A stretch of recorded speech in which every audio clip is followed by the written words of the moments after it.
बघा आता या व्हिडिओमध्ये आपण पाहणार आहोत property of intercept, property of 3 parallel lines and their transversal, 3 समांतर रेषा व छेदिकांचा गुणधर्म याचा आपण अभ्यास करणार आहोत.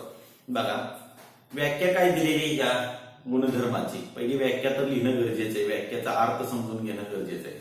बघा the ratio of the intercept made on transversal by 3 parallel lines is equal to the ratio of the corresponding intercepts made on any other transversal by the same parallel lines. बघा काय म्हणजे रे, 3 समांतर रेषांनी एखाद्या छेदिकेवर केलेल्या आंतरछेदांचं गुणोत्तर हे त्याच 3 समांतर रेषांनी दुसऱ्या अन्य कोणत्याही छेदिकेवर तयार केलेल्या संगत आंतरछेदाच्या गुणोत्तरा इतकं असतं. हा शब्द महत्वाचा आहे, संगत आंतरछेदाच्या. आता मुळात एक भाग कळला पाहिजे की इंटरसेप्ट म्हणजे काय. इंटरसेप्ट म्हणजे आंतरछेद म्हणजे काय, हा भाग जर समजला तर मग तुम्हाला ह्याचा हे प्रॉपर्टी प्रूव्ह करता येऊ शकेल. बघा आता आपण इथं ह्या 2 लाईन घेतलेल्या आहेत. ह्या 2 लाईनची ट्रान्सव्हर्सल आहे, लाईन एल आणि लाईन एम आहे. यांची ट्रान्सव्हर्सल लाईन एन आहे. रेषा एल आणि रेषा एम या 2 रेषा आपण घेतल्यात. Either it may be parallel or non parallel, म्हणजे त्या समांतर असतील किंवा असमांतर असतील, त्याचाशी मतलब नाही आपल्याला. पण हा जी छेदिका आहे, ही जी छेदिका ह्या एल रेषेला ए पॉइंट मध्ये इंटरसेक्ट करते, एम रेषेला बी पॉइंट मध्ये इंटरसेक्ट करते. तर इथे एक due to the intersection of both this, due to the intersection of that transversal with the both these two lines, here is the one segment is formed. म्हणजे इथं 2 रेषांना छेदिकेनं छेदल्यामुळं इथं त्या 2 छेदन बिंदूंनी एक सेगमेंट तयार झाला, रेषाखंड तयार झाला. कुठला रेषाखंड तयार झाला, हा तयार झाला बघा. म्हणजे हा जो सेगमेंट ए बी जो आहे, सेगमेंट ए बी याला इंटरसेप्ट असं म्हटलं जातं. काय म्हटलं जातं, इंटरसेप्ट. म्हणजे या रेख AB ला जो आहे तो रेख AB हा काय आहे, आंतरछेद आहे. काय आहे, आंतरछेद आहे. बरोबर आहे. आता हा भाग तुम्ही इयत्ता 8वी मध्ये अभ्यासलेला आहे. बरोबर आहे. मग आता इथं मला किती पॅरलल लाईन्स घ्याव्या लागतील बाळांनो, बघा जरा. हा बरोबर आहे, किती, 3 समांतर रेषा म्हणजे 3 लाईन्स पॅरलल घेतल्या पाहिजे. एक लाईन घेतली, त्याला पॅरलल ही दुसरी लाईन घेतली, आणखीन एक ह्या दोन्हीला पॅरलल असणारी तिसरी एक लाईन घेतली पॅरलल. कुठल्या कुठल्या घेतल्या,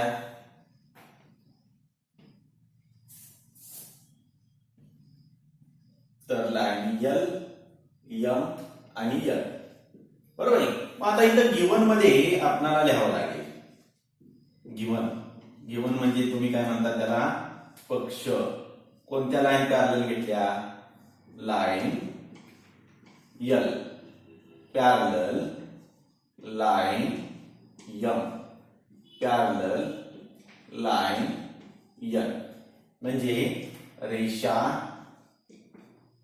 एल समांतर आहे कुणाला, रेषा एम ला समांतर आहे. रेषा कोणत्या रेषेला, एन या रेषेला समांतर आहे. बरोबर आहे. आता बाळांनो ह्यांच्या ट्रान्सव्हर्सल घेतल्या पाहिजे. मी पहिली ट्रान्सव्हर्सल घेतो. ट्रान्सव्हर्सल म्हणजे छेदिका. कोणती घेतली, तर ही छेदिका घेतली T1. ट्रान्सव्हर्सल कोणती ट्रान्सव्हर्सल घेतली, T1 इंटरसेक्ट्स इन पॉइंट्स. कुठंतरी छेदते ना, कुठल्या कुठल्या छेद बिंदू छेदते, इथं छेदते बघा. ह्या एल ला इथं एल ए मध्ये, पुढं एम ला बी मध्ये आणि एन ला कुठं सी मध्ये इंटरसेक्ट करते.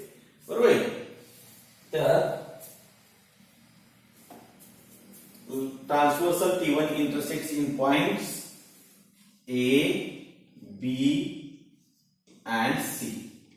म्हणजेच इथं आपण म्हणू शकतो छेदिका T1, छेदिका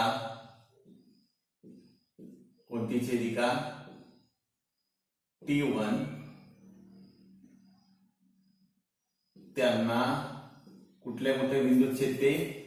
A, B व C बिंदूत. बरोबर आहे, छेदते. आता दुसरी एक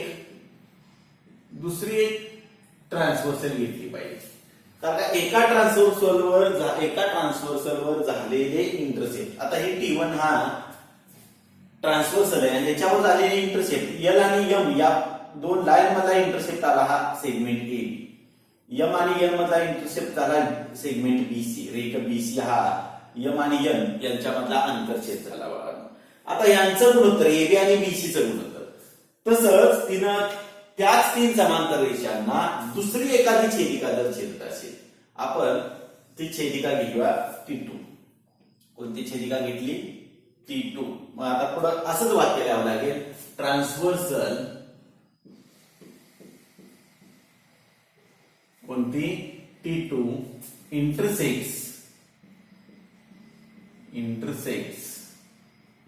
इन पॉइंट्स कुठेतरी छेदते ती. त्याला नाव दिलं P, इथं Q आणि R. बरोबर आहे, in points P, Q and R. बरोबर आहे.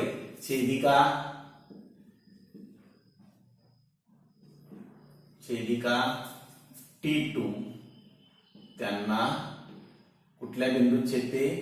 P, Q व R मध्ये काय करते?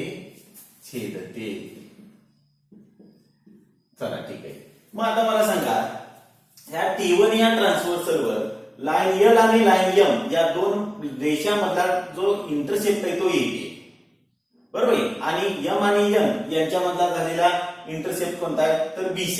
यांचा रेशो म्हणजे हा टू प्रूव्ह मध्ये, म्हणजे साधनेच्या विधानामध्ये पहिला रेशो येईल तुमचा AB अपॉन BC. हा रेशो आला. आता AB चा करस्पॉन्डिंग जो इंटरसेप्ट आहे तो T2 वरचा करस्पॉन्डिंग इंटरसेप्ट AB ला PQ आहे. बरोबर ना, AB ला PQ, कारण का AB हा L आणि M मधला इंटरसेप्ट आहे आणि PQ हा सुद्धा L आणि M मधला इंटरसेप्ट आहे, परंतु तो T2 या ट्रान्सव्हर्सल वरचा आहे. म्हणून AB चा करस्पॉन्डिंग इंटरसेप्ट झाला PQ आणि BC चा झाला QR. आता AB आपण अंशस्थानी घेतले, न्यूमरेटरला घेतले, आणि BC डिनॉमिनेटरला घेतले, छेदस्थानी घेतले. मग इथं सुद्धा PQ मला घेताना न्यूमरेटरला घ्यावं लागेल, म्हणजे इथं PQ अपॉन BC ला करस्पॉन्डिंग कोणता आहे? तर QR. हे दोन रेशो इक्वल असतात हे प्रूव्ह करायचे आपल्याला. तो प्रूव्ह काय आहे? साध्य काय आहे? AB upon BC equal to PQ upon QR. बाळांनो, हे जे आहे this is the application of BPT. हे जे आहे हे प्रमाणाच्या मूलभूत प्रमेयाचा उपयोजन आहे. उपयोजन म्हणजे प्रमाणाच्या मूलभूत प्रमेयाचा उपयोग करून आपल्याला हा गुणधर्म सिद्ध करायचा आहे. बरोबर आहे. मग आता प्रमाणाचा बीपीटी जर वापरायचा असेल तर मला ट्रायंगल पाहिजे. इथं ट्रायंगल नाहीच. मी इथं जर जोडला असा तर हा ट्रायंगल होऊ शकतो AQ काढला तर, पण तिथं लाईन पॅरलल कुठंच येऊ शकत नाही, कारण का बीपीटी जर वापरायचे असेल तर आपल्याला लाईन पॅरलल असणं गरजेचं आहे ट्रायंगलच्या एका साईडला. बरोबर आहे. म्हणजे मला AQ काढून उपयोगाचा नाही. मग एक तर काय केलं पाहिजे? AR काढला पाहिजे किंवा PC काढला पाहिजे. बरोबर आहे. आता तुमच्या पुस्तकामध्ये PC काढला, बरोबर आहे, मी इथं AR काढतो, काय फरक पडत नाही. बरोबर आहे, फरक पडत नाही. उत्तर तेच येणार आहे. कन्स्ट्रक्शन काय करूया? कन्स्ट्रक्शन रचना काय केली तर ड्रॉ सेगमेंट AR इंटरसेक्ट्स. तो सुद्धा कुठेतरी इंटरसेक्ट होणार आहे. कुणाला? लाईन M ला. बघूया, काढून बघूया. AR काढला मी, हा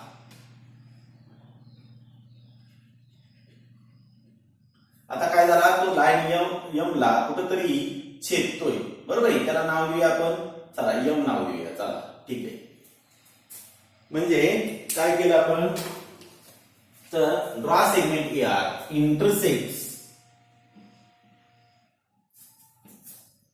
intersects line M in point capital M. M बिंदूमध्ये. म्हणजे रेख AR काढला, रेख कोणता काढला? AR काढला, तो रेषा कोणत्या रेषाला? यम ला कुठं छेदतो? यम बिंदूत छेदतो. यम बिंदूत काय करतोय? छेदतो. कुठं छेदतो? रेषा यम ला यम बिंदूत छेदतो. बरोबर आहे. चला आता प्रूफ बघूया.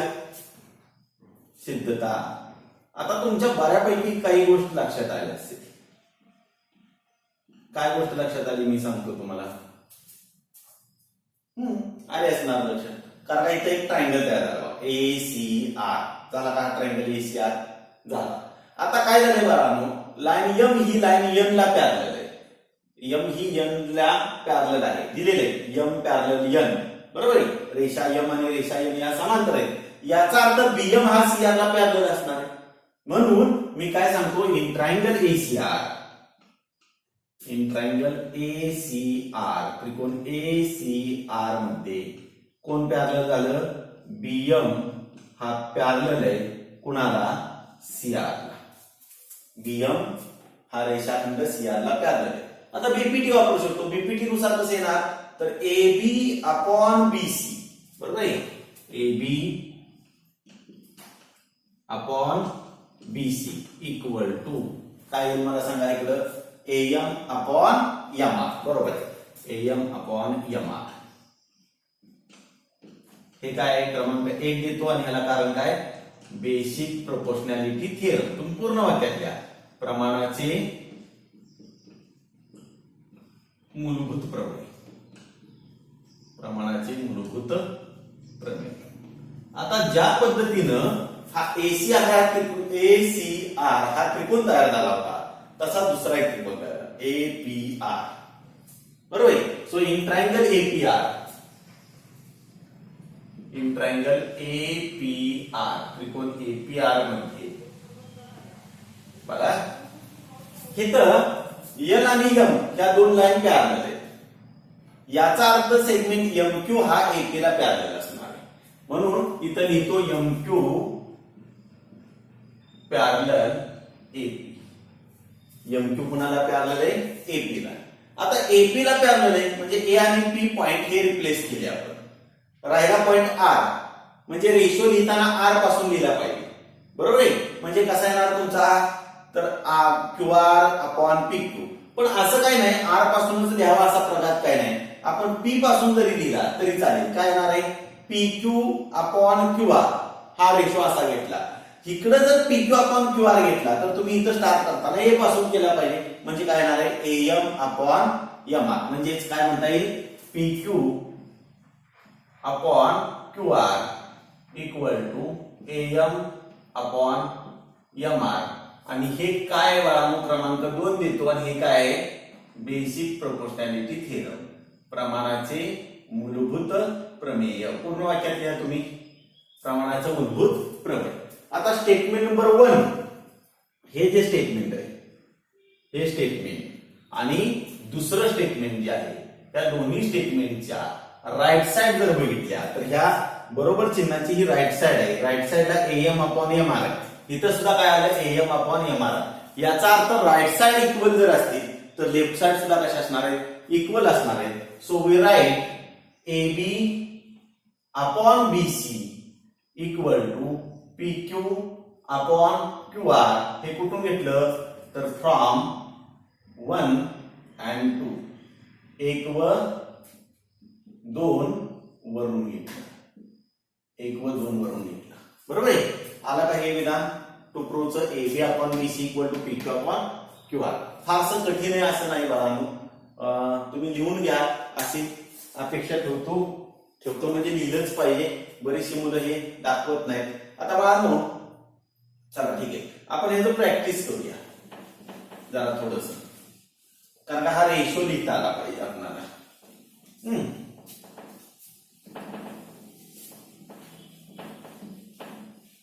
हे रेशो लिहिता जर आले तर फारसं कठीण आहेत अशी गणित नाही इथं बाळांनो बघा,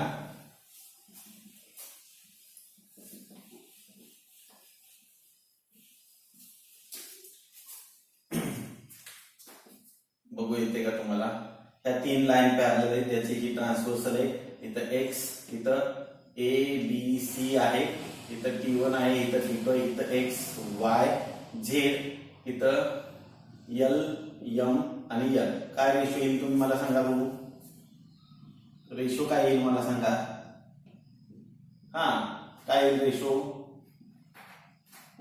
x Y upon Y Z equal to काय येणार? L M upon M N. बरोबर आहे. चला ठीक आहे. आता ह्या 3 लाईन पॅरलल आहेत, बरोबर आहे.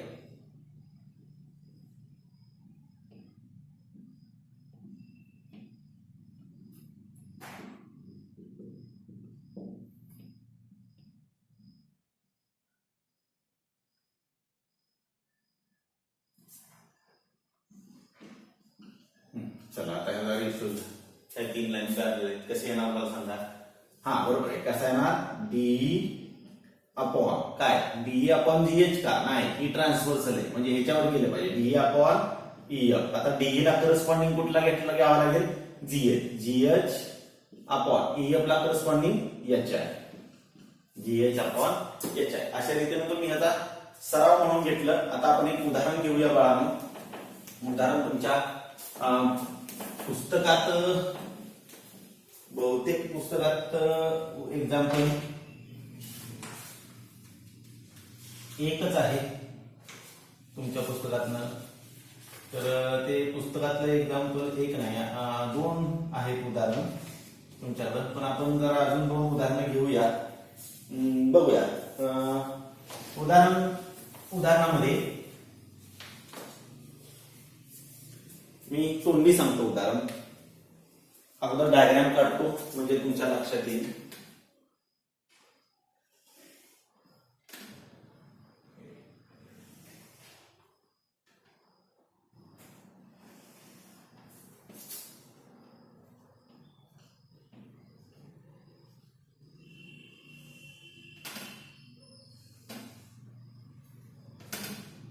तशीच आकृती घेतोय मी. आता काय बघतो आपण? एक्झाम्पल हे जे इथे एक्स्ट्राचं उदाहरण आहे. एल एम एन, इथं T1 T2 X Y Z D E F. बघा, in figure line L parallel line M parallel line N. आकृतीमध्ये रेषा एल समांतर रेषा एम समांतर रेषा एन. एक्स वाय बरोबर 15. एक्स वाय किती दिले? 15 दिले. वाय झेड बरोबर 10. वाय झेड बरोबर किती दिलेले? 10 दिले. ऐकून लिहा का? एक्स वाय बरोबर 15, वाय झेड बरोबर 10, डीई बरोबर 12. डीई किती दिलेले? 12 दिलेले. Then find EF. तर ईएफ ची किंमत काढ. तर ईएफ ची किंमत काढ. आता बघूया याचं सोल्युशन. आता हे कसं सोडवायचं? पहिलं ज्या 3 लाईन पॅरलल दिलेले त्या लिहाव्या लागतील. म्हणजे काय? Line L parallel line M parallel line N. म्हणजेच काय? रेषा एल समांतर रेषा एम समांतर रेषा एन. तिन्ही लाईन पॅरलल. बरोबर. 3 लाईन पॅरलल आहे म्हणलं की प्रॉपर्टी ऑफ 3 पॅरलल लाईन्स. म्हणजे 3 समांतर रेषांचा गुणधर्म जो आहे तो 3 समांतर रेषांचा गुणधर्म आपल्याला वापरावा लागेल. मग आता काय म्हणता येईल मला सांगा बघू. कसा येईल रेशो? बरोबर आहे. कसा येणार आहे? So x Y upon Y Z. आता बघा तुम्ही बघा, x Y upon Y Z घेतलं तर एक्स वायचा करस्पॉन्डिंग कोणता आला? डी. बरोबर. डीई अपॉन काय येणार आहे? ईएफ. का? तर कारण प्रॉपर्टी ऑफ, बरोबर, property of 3 parallel lines. Property of 3 parallel lines. मराठीवाले तुम्ही काय म्हणणार, इथं गुणधर्म दिसतो तुमचा 3 समांतर रेषांचा गुणधर्म. 3 समांतर रेषांचा गुणधर्म. हा चला ठीक आहे. आता 3 समांतर रेषांचा गुणधर्म आपण वापरला म्हणजे पहिलं दिलेला पार्ट लिहिला, त्याच्या आधारे गणितीय रूपांतर केलं. आता त्याच्यामध्ये किमती भरूया. किमती काय येणार आहेत, सो 15/10 इक्वल टू 15/10 बरोबर 12/EF. आता किमती भरणं हा दुसरा मुद्दा. आता काय करावं लागेल, हा बरोबर आहे, ज्याची किंमत काढायची ते छेदस्थानी म्हणजे तिरकस गुणाकार करावा लागेल. म्हणजे काय येणार आहे 15 × EF बरोबर 12 × 10 म्हणजेच EF बरोबर 12 × 10/15.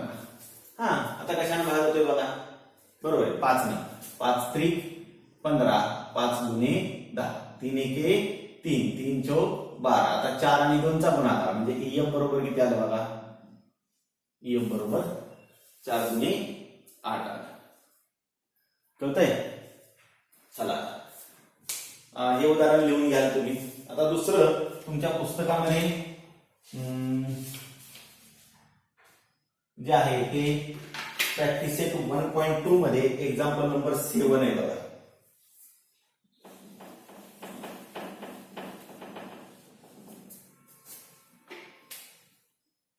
कुठलं आहे, practice set 1.2 question number 7.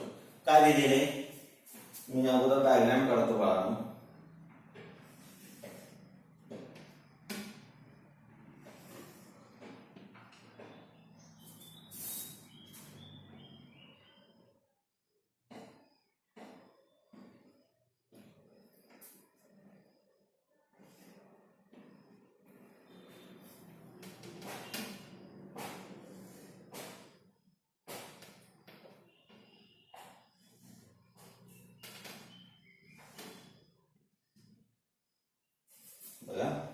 AB parallel CD,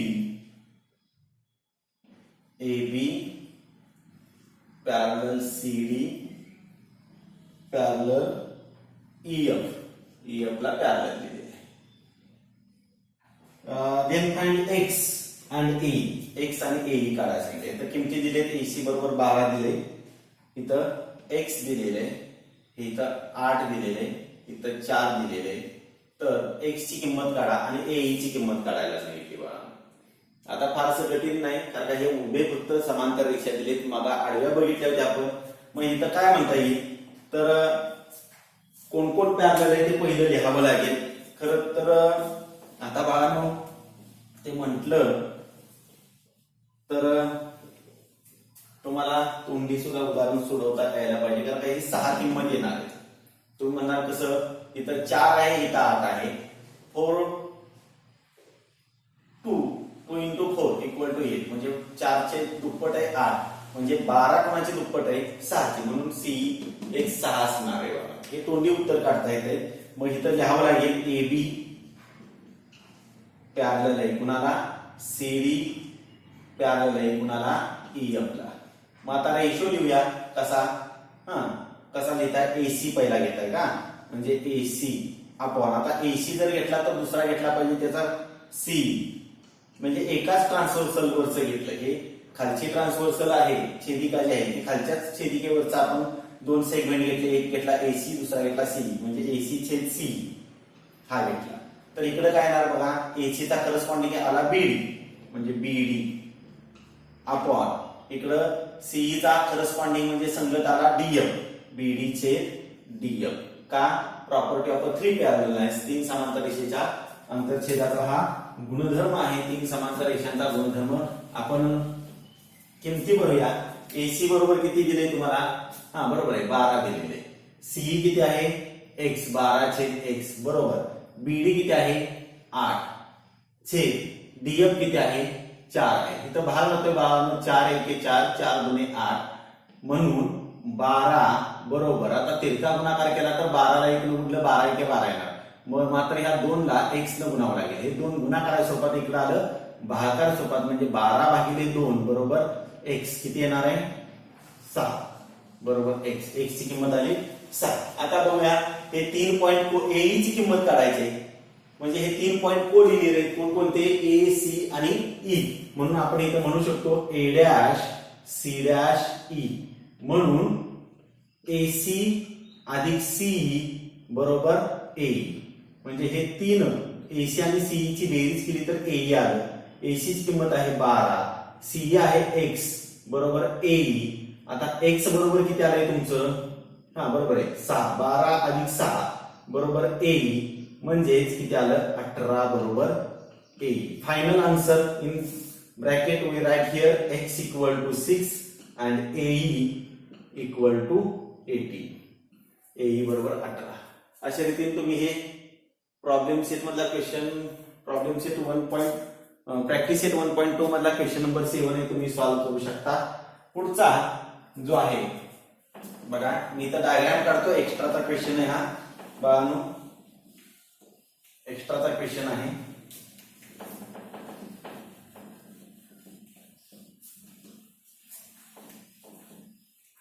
अगोदर डायग्राम काढतो मी इथं.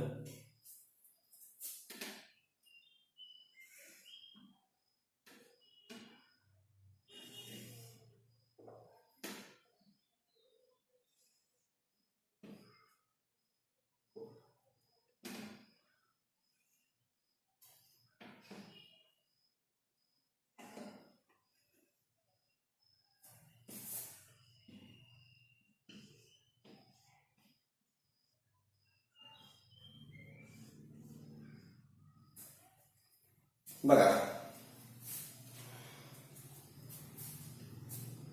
Quadrilateral ABCD is a trapezium. चौकोन एबीसीडी हा समलंब चौकोन आहे. AB parallel PQ parallel C, AB समांतर PQ समांतर C. AP बरोबर 5, AP किती दिलेले आहेत 5 दिलेले आहे. PD जो आहे तो PD तुम्हाला दिलेला आहे 7.5, PD बरोबर 7.5. आता QC बघूया, QC बरोबर जर 9 असेल देन फाइंड BQ. हे BQ काढायचे, काय काढायचे BQ काढायचे. परत उदाहरण सांगू, इन ट्रॅपेझियम एबीसीडी, समलंब चौकोन एबीसीडी मध्ये AB parallel PQ parallel C, AB समांतर PQ समांतर C, AP बरोबर 5, PD बरोबर 7.5, QC बरोबर 9, तर देन फाइंड BQ. तर BQ ची किंमत काढायला सांगितलेली. बघा आता बघूया काय दिलेले उत्तरामध्ये. पहिल्या 3 समांतर रेषा कोणत्या दिले ते बघूया. AB पॅरलल दिले कुणाला PQ ला, PQ पॅरलल दिले कुणाला C ला. मग आता रेशो कसा येणार बघा, AP बरोबर आहे AP अपॉन काय आहे PD बरोबर दुसरा काय आहे BQ अपॉन QC. का तर कारण देऊया प्रॉपर्टी ऑफ 3 पॅरलल लाईन्स, म्हणजे 3 समांतर रेषांचा गुणधर्म, समांतर रेषा गुणधर्म बरोबर आहे. आता इथे किंमत बघूया, AP बरोबर 5 दिले, PD बरोबर 7.5 दिलेले बरोबर आहे. BQ काढायचंय आपणाला आणि QC दिलेले 9. काय करावं लागेल, हा 9 इथं भागाकार स्वरूपात इथे इकडे घेऊया, म्हणजे काय आलं बघा बघू, म्हणजे 5 गुणिले 9 भागिले 7.5 बरोबर राहिलं BQ. आता इथं पूर्ण क्रॉस मल्टिप्लिकेशन करावं लागलं नाही, 9 फक्त इकडे पक्षांतर करावं लागलं, कारण का ज्याची किंमत काढायची त्या अंशस्थानी, त्यामुळे पूर्ण क्रॉस मल्टिप्लिकेशन करणं गरजेचं नाही. आता इथं गुणाकार करा, 9 45 भागिले 7.5 बरोबर BQ. आता हा भागाकार करायचा बाळांनो, इथं डेसिमल पॉइंट आहे तो काढून टाकूया, इथं 75 येईल जर छेदस्थानी डेसिमल पॉईंट एक घड काढला असेल म्हणजे एक डिजिटनं काढला असेल तर इथं एक डिजिटनं इथं सुद्धा काढणं गरजेचं आहे. ह्याचा डेसिमल पॉईंट इथं आहे आणि इथं 0 आहे म्हणजे इथं 450 होईल बघा. काय होणार आहे, हे इथलं इथं घेतलं तर हे इथं घेतल्यानंतर काय झालं 450 झालं. आता 25 न भाग जातोय, 75 न सुद्धा डायरेक्ट भाग जाईल बाळांनो. पण 25 न पहिला भाग आला, 25 त्रिक 75, 25 एके 25, 45 मधून 25 गेले 20 राहिले, उत्तर इथे 0 आणि 25 आठे 200, 3 एके 3, 3 सहग 18 म्हणजे 6 बरोबर BQ. म्हणजे याचा अर्थ BQ ची किंमत जी आहे ती BQ बरोबर किती येणार आहे, 6 येणार आहे. BQ बरोबर किती येणार आहे, 6 येणार आहे. अशा रीतीनं हा एक्स्ट्राचा जो आहे तो एक्स्ट्राचा तुम्ही एक्झाम्पल सॉल्व्ह करू शकता, लिहू शकता. आता पीएस मध्ये प्रॉब्लेम सेट मध्ये जर गेला तर प्रॉब्लेम सेट मध्ये एक क्वेश्चन तुम्हाला दिलेला आहे.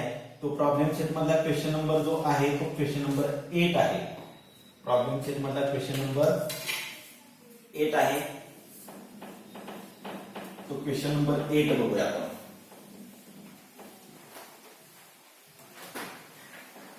ते जरा पुसून टाकतो.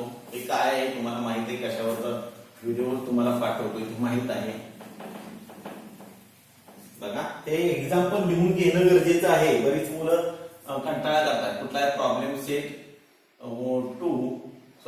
1 आणि त्याचा क्वेश्चन नंबर जो आहे तो क्वेश्चन नंबर 8 आहे. काय दिले बघा, तर in the figure segment PA, segment QB, segment RC and segment SD are perpendicular to line AD. बघा इथं पॅरलल म्हटलेलं नाही, परपेंडिक्युलर म्हटले. रेख PA, रेख QB, रेख RC आणि रेख SD जे आहे ते रेषा AD ला लंब आहे. रेषा AD ला कशा आहे, लंब आहेत. AB बरोबर 60 दिलेले, BC बरोबर 70 दिले, CD बरोबर 80 दिले आणि PS बरोबर 280 दिलेले. तर PQ, QR आणि RS काढायला सांगितले. PQ, QR आणि RS हे तुम्हाला शोधायला सांगितलेलं आहे. बघूया आता बाळांनो. मग इथं मी डायग्राम काढतो जरा.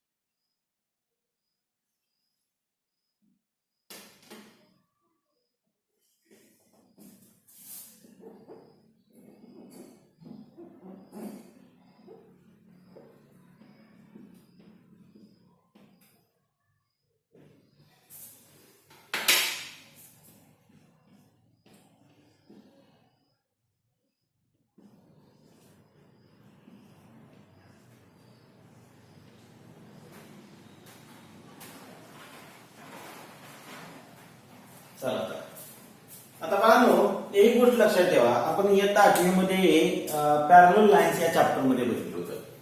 If 2 or more lines are perpendicular to the same line in a given plane, then that all lines are parallel to each other.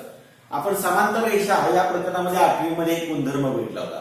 2 किंवा 2 पेक्षा अधिक रेषा त्याच प्रतलातल्या एखाद्या रेषेला लंब जर असतील तर त्या सर्व रेषा एकमेकींना समांतर असतात. याचा अर्थ PA AD ला परपेंडिक्युलर आहे, QB AD लाच परपेंडिक्युलर आहे, RC सुद्धा AD ला परपेंडिक्युलर आहे आणि SD सुद्धा AD ला परपेंडिक्युलर आहे. याचा अर्थ PA, QB, RC आणि SD या एकमेकींना समांतर असणार आहे. कशा असणार आहे, समांतर. सो आता सोल्युशन मध्ये आपण काय बघूया बघा. इन फिगर आकृतीमध्ये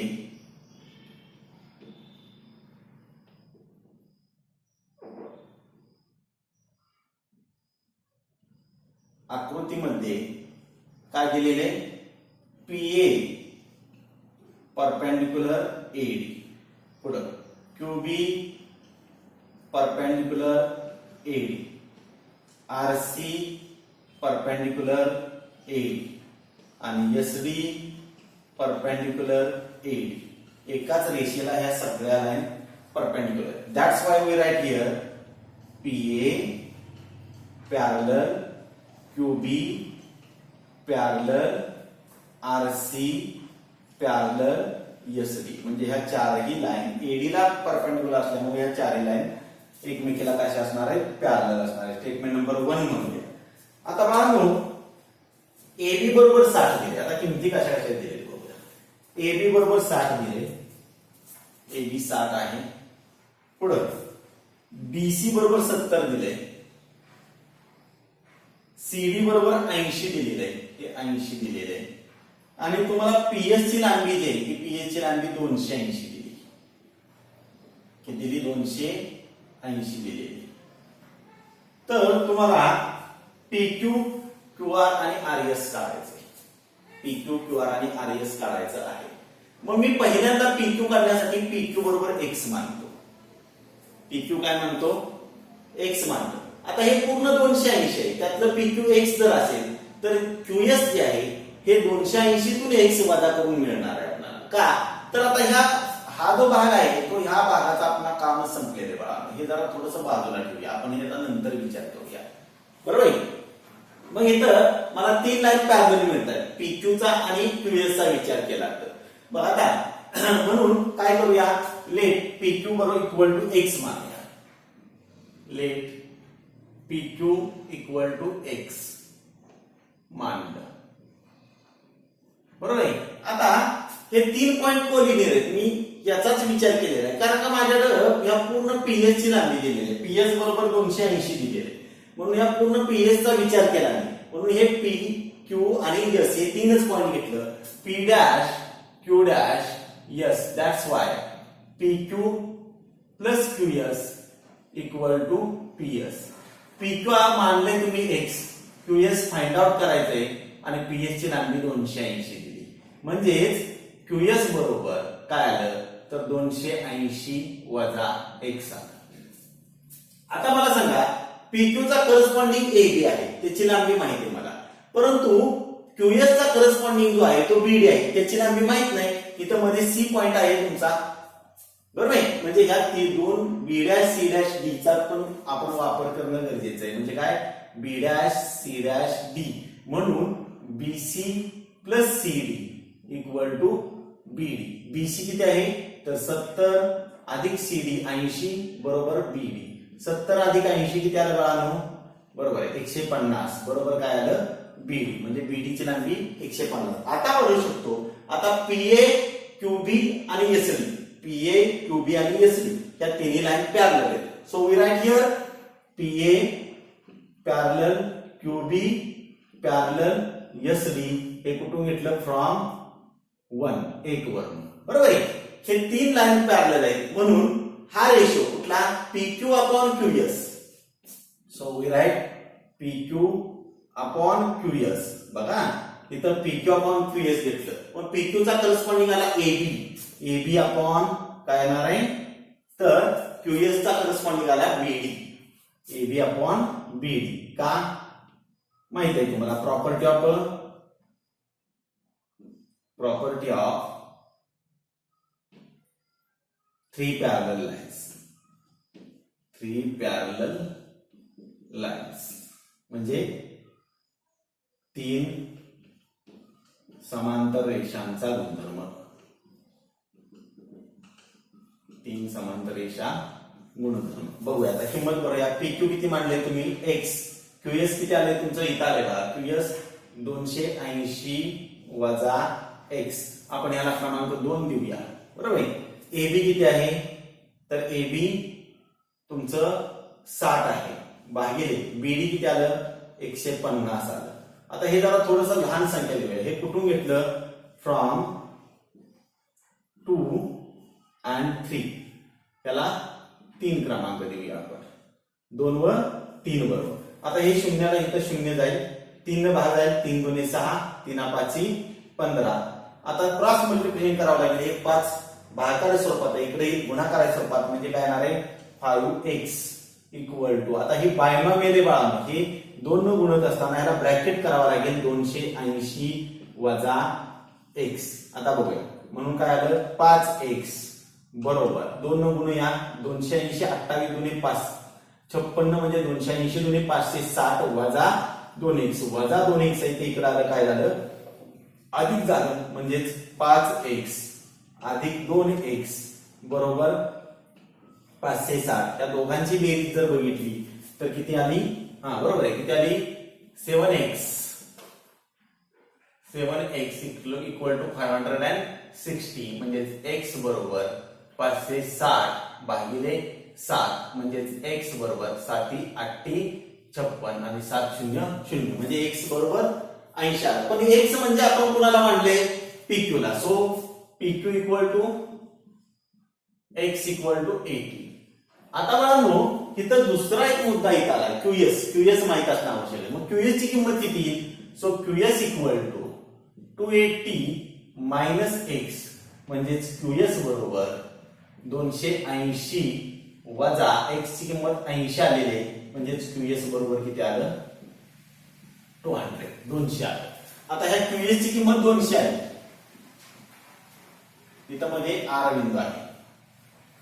आता बाळांनो मला QR पण काढायचा आहे आणि RS सुद्धा काढायचा आहे. आता QR काढण्यासाठी मला काय करावं लागेल तर QR ला आपण एक व्हेरिएबल मानूया y मानूया काय मानूया y मानूया let QR equal to y मानलं. आता QR जर y असेल ते पूर्ण 200 हे 3 बिंदू कोलिनियर आलेले आहेत बघा एक रेषा आले Q R आणि S म्हणून इथं पुन्हा तेच गुणधर्म वापरावा लागेल Q dash R dash S म्हणून QR plus RS equal to QS. आता QR ची किंमत तुम्ही y मांडलेली y अधिक RS बरोबर QS किती आले तुमचं 200 म्हणून RS बरोबर 200 वजा y RS ची किंमत किती आली 200 वजा y. आता बघा Q पासून स्टार्ट केलं Q R आणि S हे 3 पॉइंट घेतले म्हणून मी काय करतो QB parallel RC parallel SB QB parallel RC parallel SB हे कुठून घेतलं फ्रॉम 1 बघा 1 मध्ये सांगितले आपण कुठून घेतलं 1 वरून घेतलं. आता इथं रेशो कसा येणार बघा QR upon RS QR upon RS हा रेशो आहे. आता QR चा करस्पॉन्डिंग इंटरसेप्ट आहे तो BC अपॉन आणि RS चा जो करस्पॉन्डिंग इंटरसेप्ट आहे तो CD आहे BC अपॉन CD. काय कारण देऊया प्रॉपर्टी ऑफ 3 पॅरलल लाईन्स म्हणजे 3 समांतर रेषा गुणधर्म 3 समांतर रेषा गुणधर्म. चला ठीक आहे बघा आता किंमत बघूया QR काय मांडले तुम्ही y मांडले y छेद RS काय आहे तुमचा RS 200 वजा y बरोबर BC किती आहे बघा BC 70 आहे आणि CD किती आहे 80 70 भागिले 80 बघा इथेही शून्याला शून्य गेलं शून्याला शून्य. मग आता काय करावं लागेल तर क्रॉस मल्टिप्लिकेशन मी जरा इथं सोडवतो बाळांनो.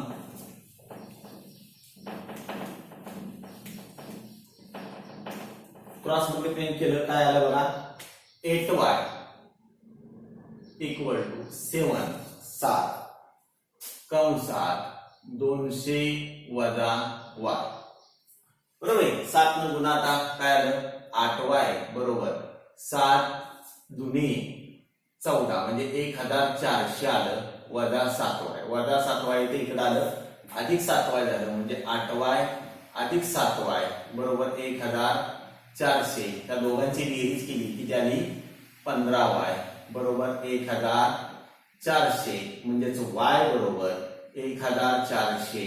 15 आणि y च्या मध्ये गुणाकाराचं चिन्ह आहे ते या बाजूला आलं ते भागाकारा स्वरूपात येईल. आता 15 ने जर भाग घालवला तर 15 एके 15 15 9 135 बरोबर 15 पूर्णवे 135 बाकी राहिले 5. मला वाटतं हे आपण अंकातच ठेवावं लागेल आपल्याला. 1400 भागिले 15 5 न भाग घालूया. 5 त्रिक 15 5 दुने 10 पंचाहत्तर 40 बरोबर आहे.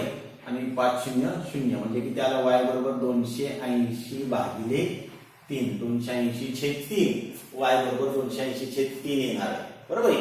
आता y ची किंमत मिळाली म्हणजे काय मिळालं आपल्याला तर QR मिळाला. आता RS जर काढायचं असेल तर RS बरोबर काय आहे बघा. So RS equal to 200 minus y म्हणजे RS बरोबर 200 वजा 280/3. त्याला डिनॉमिनेटर 1 आहे 3 आणि 1 चा लसावी जर बघितला तर तो 3च येणार आहे. तिरका गुणाकार करावा लागेल म्हणजे इथे येईल 600 वजा 280 म्हणजेच काय येणार आहे RS बरोबर 600 तो 280 गेलं म्हणजे आलं 320/3. म्हणजे आपण काय काय शोधलं बाळांनो तर PQ शोधला. PQ आणि PQ ची किंमत किती आली तुमची पहिली PQ ची किंमत x बरोबर 80 आहे. PQ बरोबर x बरोबर 80 आलं. थोडं नंतर शोधला QR. QR बरोबर काय आलं तर QR आपण y मांडलं होतं बरोबर 280/3 आलं. आणि नंतर शोधला RS बरोबर 320/3. अशा रीतीनं PQ QR आणि RS च्या किमती शोधता येऊ शकतील. आता हे उदाहरण मोठं आहे बघा. हे 3 ते 4 मार्काला उदाहरण विचारलं जाऊ शकेल. अशा रीतीनं ह्या प्रॉपर्टी ऑफ 3 पॅरलल लाईन्स जो आहे तो प्रॉपर्टी ऑफ 3 पॅरलल लाईन्सचा हा एकूण ते गुणधर्म सिद्ध करणं आणि त्याच्यानंतर येणारी ही 4 उदाहरणं ही तुमच्या वहीत तयार करणं गरजेचं आहे. हा आजच्या दिवसाचा अभ्यास आहे. आजच्यासाठी धन्यवाद. पुन्हा सांगतोय चॅनेलला लाईक करा, सबस्क्राईब करा. धन्यवाद.